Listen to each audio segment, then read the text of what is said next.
नमस्ते। आज मैं आपसे कोई मोटिवेशन वाली बात करने नहीं आया। आज मैं आपसे वो बात करने आया हूँ जो रात को 2 बजे आपके सिर में गूंजती है। जब आप बेड पर लेटे होते हैं, फोन की स्क्रीन चेहरे पर होती है और आप किसी पुराने दोस्त की सफलता की फोटो देखते हैं और अचानक आपके सीने में एक भारीपन महसूस होता है। आपको लगता है कि सब आके निकल गए, किसी की सैलरी डबल हो गई, किसी की सगाई हो गई, कोई दुनिया घूम रहा है और आपको लगता है कि आप उसी जगह फंसे हुए हैं जहां आप 2 साल पहले थे। मेरे दोस्त, अगर आप आज यह महसूस कर रहे हैं कि आप जिंदगी की रेस में पीछे रह गए हैं, तो रुकिए। यह वीडियो आपके लिए एक मेंटल रिसेट है। अगले कुछ मिनटों में मैं आपका कोच और आपका सबसे अच्छा दोस्त बनकर आपको यह समझाऊंगा कि आपकी लाइफ की टाइमिंग बिल्कुल सही है। बस देखने का नजरिया बदलना है। मैं आपको एक कहानी सुनाता हूँ। यह कहानी है 2 दोस्तों की, आर्यन और कबीर। आर्यन बहुत तेज था। 22 की उम्र ने उसने स्टार्टअप शुरू किया। 24 में उसके पास अपनी कार थी और 26 में उसने अपना घर ले लिया। पूरी दुनिया ने उसे सक्सेस स्टोरी कहा। दूसरी तरफ था कबीर। कबीर 26 की उम्र तक सिर्फ पढ़ रहा था, रिजेक्ट हो रहा था और छोटे मोटे कोर्सेज कर रहा था। लोग कहते थे कबीर तो पीछे रह गया, लेकिन फिर कहानी बदली। 30 की उम्र में आर्यन का स्टार्टअप डूब गया क्योंकि उसने जल्दबाजी में अपनी जड़ें मजबूत नहीं की थी। वह बुरी तरह बर्नआउट हो गया और उसे पता ही नहीं था कि हार से कैसे निपटे। लेकिन कबीर, जिसने 28 की उम्र में अपनी पहली अच्छी जॉब शुरू की थी, उसने खाली सालों में अपनी इमोशनल इंटेलिजेंस पर काम किया था। उसने सीखा था कि अकेले कैसे खुश रहते हैं, स्किल्स कैसे सीखी जाती है।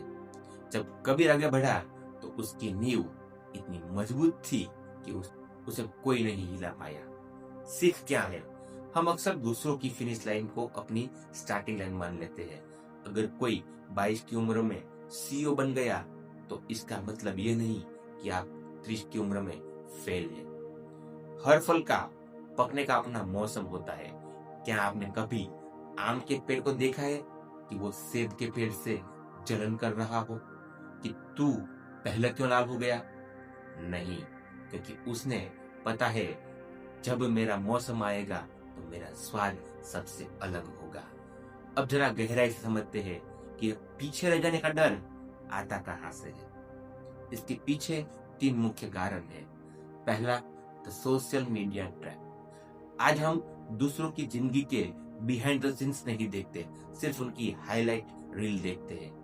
आप किसी का सिर्फ रिजल्ट देख रहे हैं, उसके पीछे का उसका स्ट्रगल नहीं। दूसरा, स्टैंडर्ड टाइमलाइंस।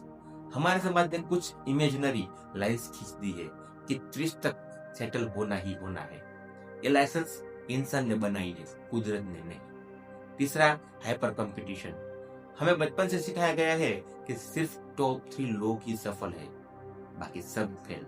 मेरे दोस्त, जिंदगी लिनियर नहीं होती। यह एक सीधी रेखा नहीं है। जिंदगी साइकिल में चलती है। कभी आप ऊपर होंगे, कभी आप तैयारी कर रहे होंगे। मैंने कुछ ऐसे सवाल लिए हैं जो अक्सर आपके दिमाग में घूम रहे होंगे। तो चलिए इसे एक दोस्त की तरह उनका जवाब दे देता हूँ। सवाल पहला, सर जब मेरे छोटे भाई बहन मुझसे ज्यादा कमाने लगे तो मुझे बहुत शर्मिंदगी होती है, मैं क्या करूँ? मेरा जवाब है, शर्मिंदगी तब होनी चाहिए जब आप कोशिश करना छोड़ देते हैं। पैसा कमाना एक स्किल है जो कभी भी सीखा जा सकती है, लेकिन अपने भाई बहन की तरक्की से दुखी होना आपकी सेल्फ वर्थ को कम करता है। याद रखिए, आपकी वैल्यू आपकी इनकम से नहीं, आपके कैरेक्टर और आपकी कंसिस्टेंसी से तय होती है। दूसरा सवाल, मुझे लगता है कि मैंने बहुत समय बर्बाद कर दिया है, क्या आज आज बहुत देर हो गई है? मेरा जवाब है, एक बहुत पुरानी कहावत है, the best time to plant a tree was 20 years ago. The second best time is now. पेड़ लगाने का सबसे अच्छा वक्त 20 साल पहले था और दूसरा सबसे अच्छा वक्त आज है। अगर आप आज जाग गए हैं तो आप पीछे नहीं है, आप बस आज से शुरू कर रहे हैं। तीसरा सवाल, मैं रोज मेहनत करता हूँ पर रिजल्ट नहीं दिख रहा, क्या करूं? मेरा जवाब है, चाइनीज बैम्बू की तरह बनिए। वो 5 साल तक जमीन से बाहर नहीं आता, लेकिन 5 साल बाद सिर्फ 6 हफ्तों में 80 फीट बढ़ जाता है। उन 5 सालों में वो अपने जड़ों को जमीन के नीचे फैला रहा होता है। आपकी मेहनत वेस्ट नहीं जा रही, वो स्टोर हो रही है। तो अब आपको करना क्या है? अगले 1 हफ्ते के लिए मैं आपको 3 टास्क दे रहा हूँ। पहला है डिजिटल डिटॉक्स। उन 5 लोगों को अनफॉलो करें जिन्हें देखकर आपको आपकी जिंदगी छोटी लगती है। दूसरा, ग्रेटिट्यूड जर्नल। रोज रात को 3 ऐसी चीजें लिखिए जो आपके पास आज है लेकिन 5 साल पहले नहीं थी। आपको एहसास होगा कि आप आगे बढ़ रहे हैं।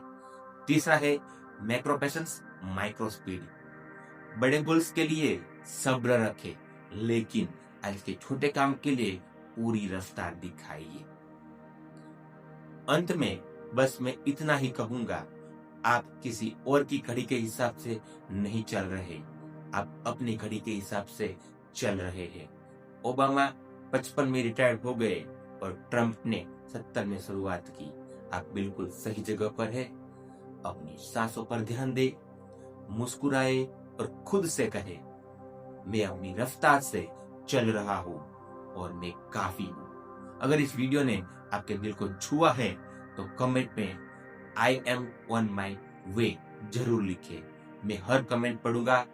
सब्सक्राइब करें अगर आप हमारे इस सफर का हिस्सा बनना चाहते हैं। मैं हूँ आपका कोच PRS। अपना ख्याल रखिए, खुद से प्यार कीजिए। मिलते हैं अगले वीडियो में।